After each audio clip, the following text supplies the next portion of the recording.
กราบสบายดีกันเบิดสู่ขู่สู่คนสำหรับในคลิปนี้เฮากะสิพาทุกคนไปแถวเขตบ้านโศกน้อยโศกใหญ่เนาะเมืองไส้เศรษฐามื้อนี้ก็สิไปหาหมู่เนาะอยู่ห้านกระปุ่นแจวคิงก็เลยถือโอกาสถ่ายบรรยากาศเนาะตามสายทางการเดินทางไปสู่ห้านกระปุ่นแจวคิงที่ว่าเป็นห้านดังอยู่ในเมืองไส้เศรษฐาเนาะถือว่าบ่ไกลจากตัวเมืองห่างจากถาดหลวงกับประมาณอยู่5 ลักเท่านั้นทุกคนถ้าผู้ใดที่มักกินข้าวปุ้นแจ่วขิงเนาะก็สามารถเดินทางมาทางนี่เลยทุกคนออกมาทางหัวขัวขึ้นมาทางวังซ้ายดงจ้องเนาะอยู่ในเขตนี่ก็เป็นเขตบ้านดงจ้องที่เฮาขี่มานี่ก็ดงจ้องต่อกับบ้านแสงสว่างซ้ำเข้ทุกคนถือว่าบ้านเขตบางไทรก็สิมีปั๊มปตท.เนาะและในบอนนี่ก็อยู่ในเขตบ้านแสงสว่างทุกคนสำหรับผู้ใดที่ไปต่างประเทศด้นเนาะอยู่ในบ้านแถวเขตนี่ก็สิกลับมาก็สิบ่คือเก่าเนาะสำหรับในเขตนี่ก็ถือว่าเปลี่ยนแปลงไปหลายถนนหนทางเนาะบอนนี่ก็ถือว่าปูคอนกรีตได้ประมาณ 7-8 ปีเนาะเพิ่นกับปูคอนกรีตประมาณปี 2016 เนาะสำหรับเส้นทางนี่สำหรับเส้นทางสมบูรณ์เนาะสำหรับในเขตนี้นี่ก็เป็นเขตบ้านแสงสว่างทุกคนต่อกับบ้านซ้ำเข้นี่เนาะทั้งหน้าเฮาก็มีข่ายตำรวจเนาะหรือว่าสำนักงานตำรวจแต่ก่อนมันจะมีคุกซ้ำเข้เนาะอยู่นี่แต่ว่าปัจจุบันนี่บ่ฮู้ว่ายังมีคุกคุมขังบ่เนาะอยู่ในเขตนี้เพราะว่าแต่ก่อนก็เห็นเขาเจ้ามาส่งเข้าเยี่ยมพี่น้องตลอดเนาะอยู่ในเขตนี่ก็เป็น3 แยกซ้ำเข้ไปซื่อๆวังกี้นี่ก็สิออกไปทางอามอนโค้งลงไปใส่น้องเนียงสามารถออกไปทาง4 แยกไฟแดงลักหาได้ทุกคนสำหรับเส้นทางวังกี้เนาะแล้วก็สิมีค่ายทหารใหญ่เนาะอยู่ในเขตอามอนนี่อยู่ในเขตบ้านซ้ำเข้ทุกคนบอนนี้เนาะ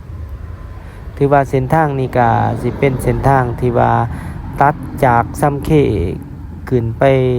เสื่อมต่อกับเขตเศรษฐกิจร่วมไส้เศรษฐาเนาะถือว่าเป็นเขตโรงงานอุตสาหกรรมขนาดใหญ่ที่สุดในนครหลวงเวียงจันทน์เนาะสำหรับเขตเศรษฐกิจร่วมไส้เศรษฐาก็ห่างจากนี้บ่ใกล้ทุกคนประมาณ 4-5 กิโลเนาะจากนี้ไปและก็สำหรับผู้ใดที่อยากเดินทางออกไปสู่ขัวมิตรภาพเนาะไปได้เส้นทางนี้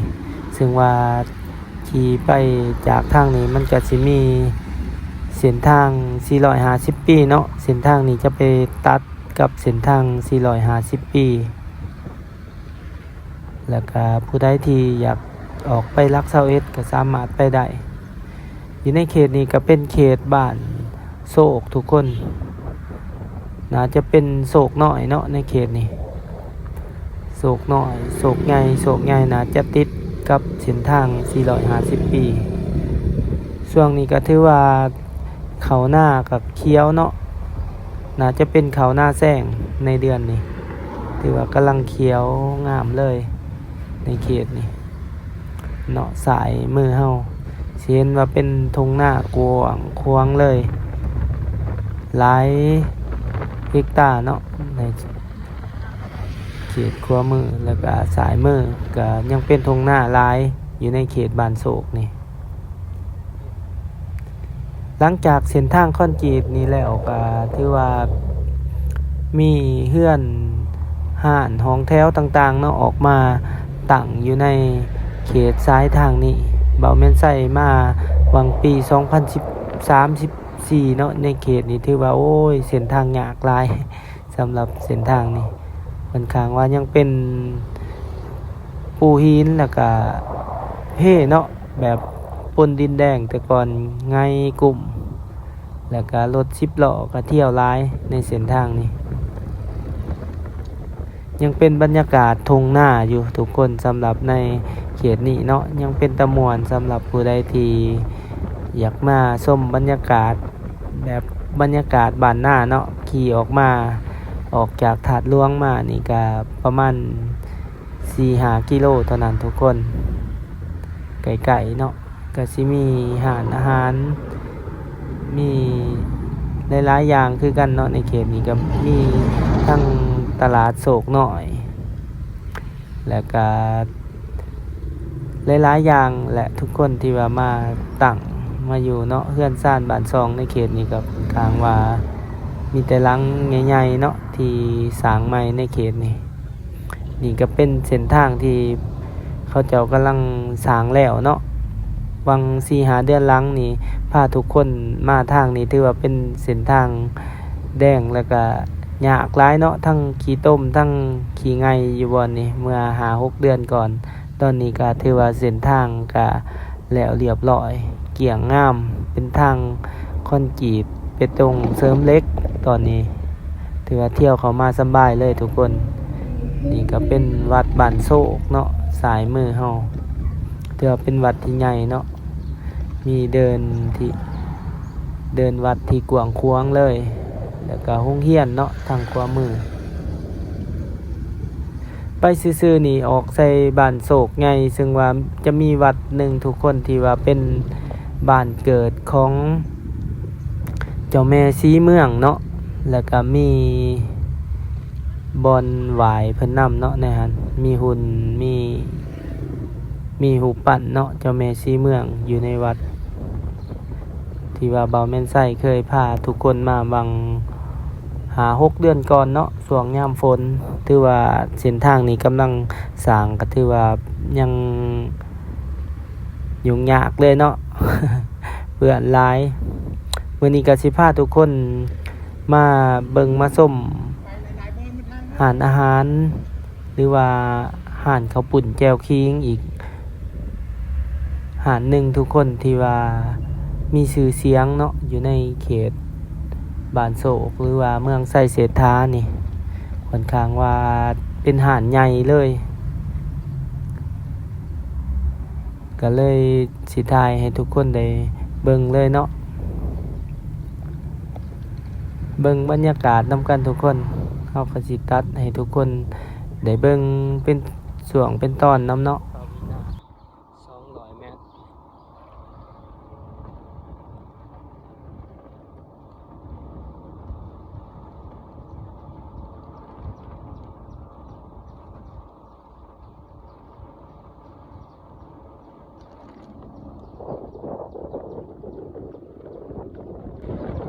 มาหอดนี่น่าจะแม่นโครงการเป็นดินจัดสรรเนาะเขตบ้านโศกทุกคน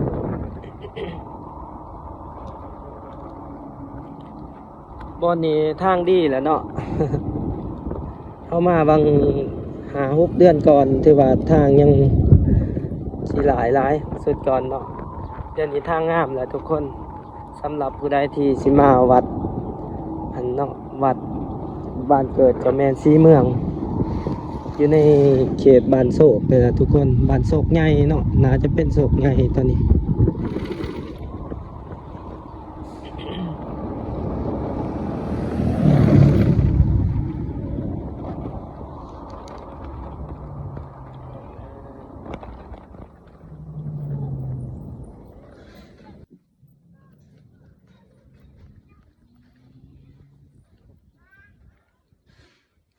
โทษถามในอันห้านกระปุ่น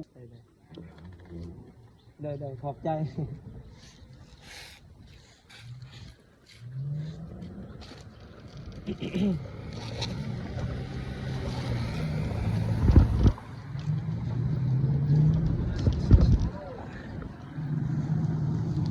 เขาใกล้มากแล้วทุกคนเดี๋ยวเขาสิออก ไปเนาะโอ้ยเขาปุ่นแอลคิงเนาะอยู่ทางผม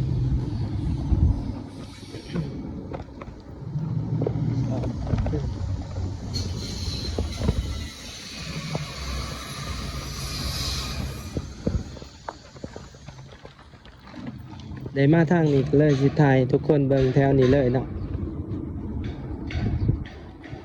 แถวนี้มันใกล้กับทาง450 ปีเนาะทุกคนห่างจากทาง400ประมาณบ่ถึง500 เมตร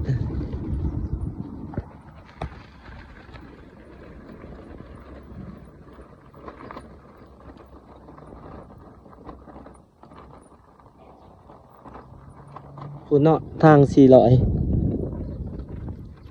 นี่ก็เป็นโครงการดินจัดสรรโครงการใหญ่เลย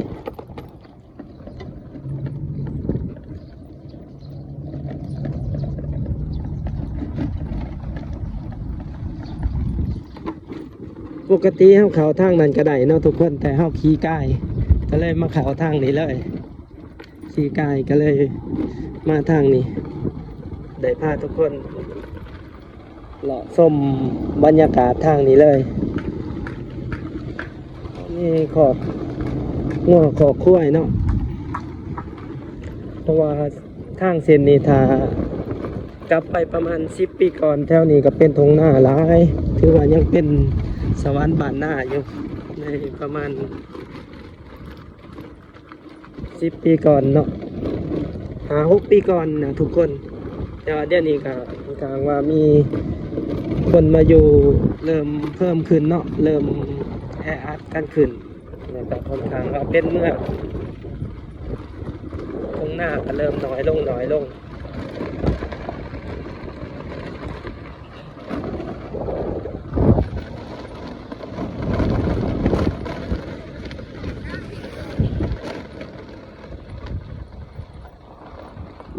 โอ้เนาะตำบลเจ้าพีเขาสิเห็นเป็นตูนี่ห้องก็สิเข้ามาที่ว่าการเฮ็ดธุรกิจข้าวปุ้นแจ่วคิงหรืออาหารอยู่ลาวนี่ได้เปรียบหลาย ค่าจ้างพนักงานถึกๆเนาะข้าวปุ้นแจ่วคิงสวนปาวีนา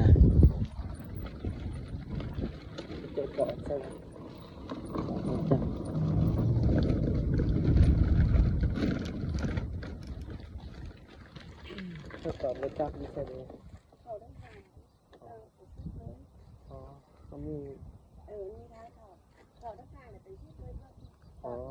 เดี๋ยวนะ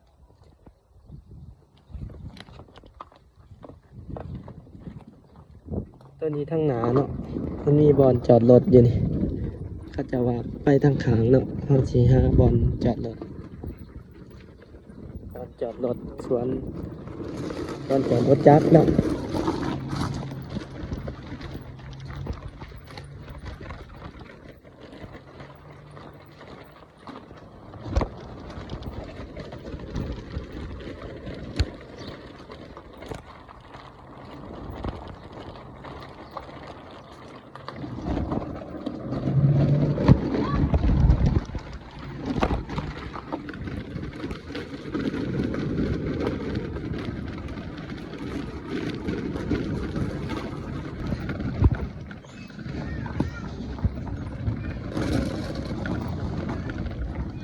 โอ้บอลจอดรถจักรโอ้คนร้ายขนาดส่วนอาหารกันใหญ่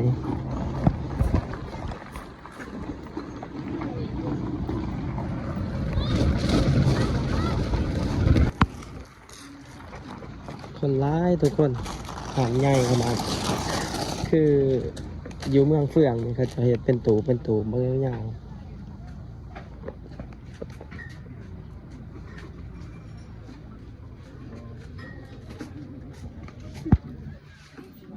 นะมีหางขาบอลลินเล็กน้อย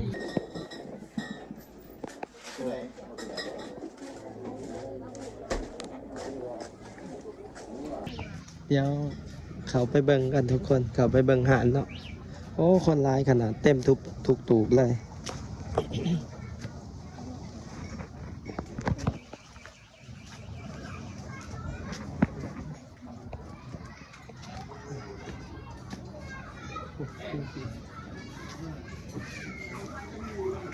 โคตรเกิดโคตรเกิดโอ้เดี๋ยว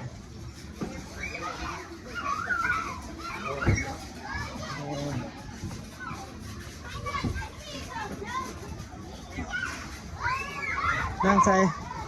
ทีนี้เอามาผู้เดียวอ่ะมาจับพิงกี้ป่ะก็เลย กระตื่นแล้วกันมาแล้วนำไหมเดี๋ยวพิงกี้คุกกี้กันนะ เนี่ยไปเล่นน้ำคุกกี้อันนั้ มัน นจะตื่นเนี่ยมันเห็นกันเนี่ยมันจะตื่นนะเดี๋ยวตั้งมันจะตื่น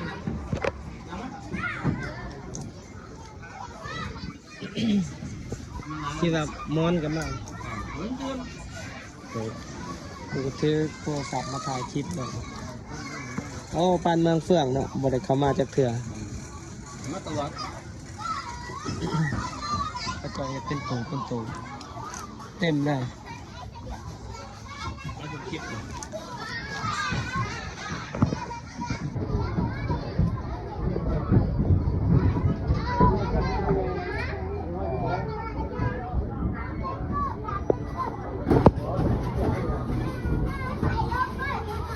มีบอลลินเล็กหน่อยนำคนเต็มทุกตูบเลย คนร้ายขนาด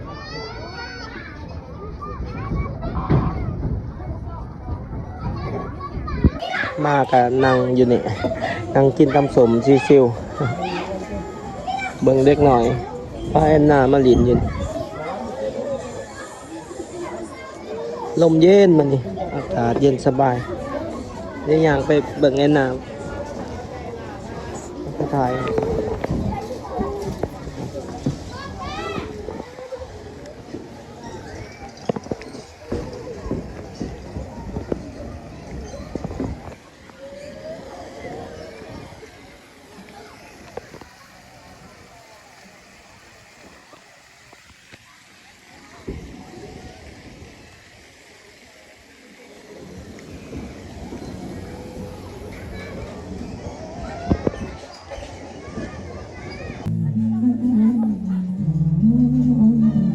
ให้จะเหลือ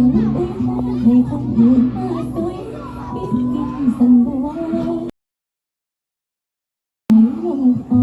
กับบักอ่างพี่เกียดด้วยน้ำตา โอ้เดี๋ยวเฮ้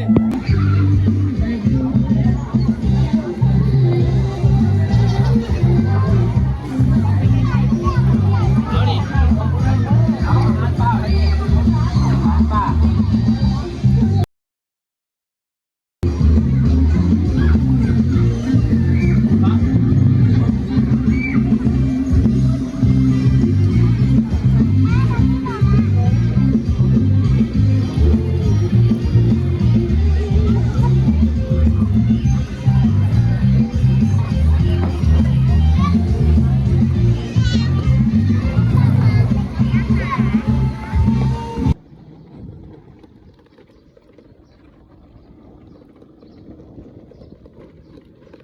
ตอนนี้เราก็ออกมาจากหานกระปุ่นแจวคิงนะทุกคน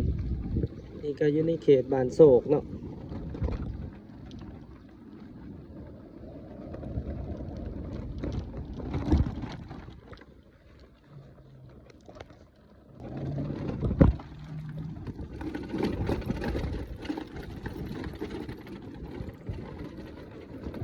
นี่ทุกคนเป็นห้องตั้งหลอกเนาะ